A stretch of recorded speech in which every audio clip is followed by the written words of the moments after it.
ہمارے ہاں پڑھائی جاتی ہے، اور پھر جس وقت چونکہ یہ مشکل فن ہے جس کو مناسبت نہیں ہوتی تو وہ یہ فتوے دیتے ہیں یجوز بہل استنجا،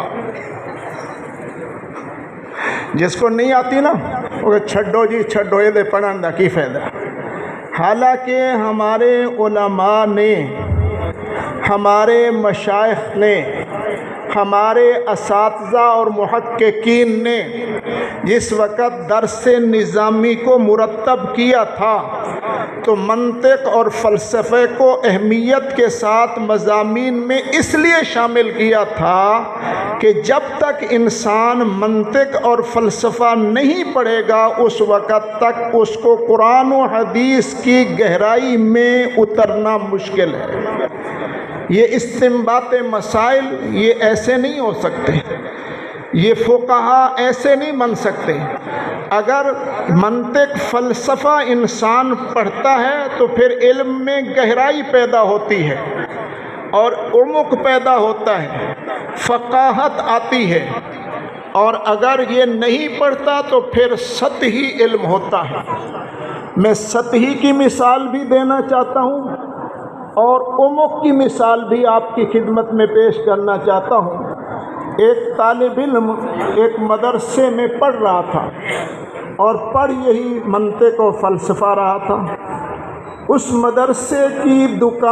مدرسے کے سامنے ایک حلوائی کی دکان تھی، تو حلوائیوں سے تو ہر کسی کی ضرورت ہوتا ہے نا دوستی لگانے کی، خاص طور پر پھر طالب علم کو تو زیادہ ہی ضرورت ہوتی ہے، تو دونوں کی دوستی ہو گئی آپس میں۔ جب دوستی ہوئی تو حلوائی نے پوچھا، مٹھائی والے نے پوچھا کہ بھئی آپ یہاں کیا پڑھ رہے ہیں؟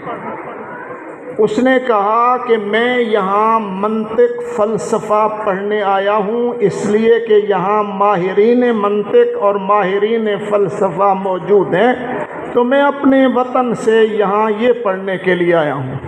وہ سر پکڑ کر کے بیٹھ گیا، کہنے لگا میں تو تجھے اچھا خاصا مولوی صاحب سمجھتا تھا، دیندار سمجھتا تھا، تو نے اتنا سفر کیا ہے، گھر سے آیا ہے اور پڑھ کیا رہا ہے منطق؟ اللہ کے بندے تو قرآن پڑھتا، حدیث پڑھتا، فقہ پڑھتا، چلو کو بات تو سمجھ آنے والی تھی، اس منطق کا کیا فائدہ؟ یہ صغرا ہے، یہ کبرا ہے، یہ حد اوسط ہے، اس کو گرا دو نتیجہ یہ نکل جائے گا۔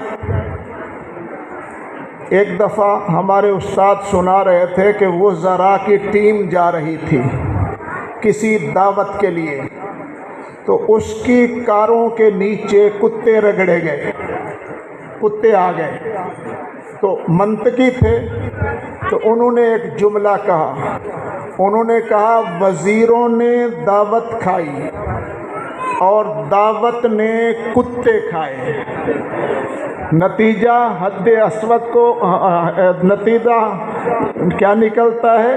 نتیجہ یہ نکلتا ہے کہ وزیروں نے کتے کھائے۔ یہ منطق کی مہربانی ہے۔ فلسفہ صغرا کبرا حد اوسط جس وقت یہ نکالتے ہیں، آپ کو پتہ نہیں چل رہا ہوگا، مجھے بھی پتہ ہے، لیکن علماء تو کم از کم محظوظ ہو رہے ہیں کہ نہیں؟ مولانا عارف صاحب کیوں؟ صحیح ہے نا؟ چلو مولانا ابوالکلام آزاد کا میں بتلا رہا تھا کہ کتنی اللہ پاک نے کلام میں لطافت عطا فرمائی۔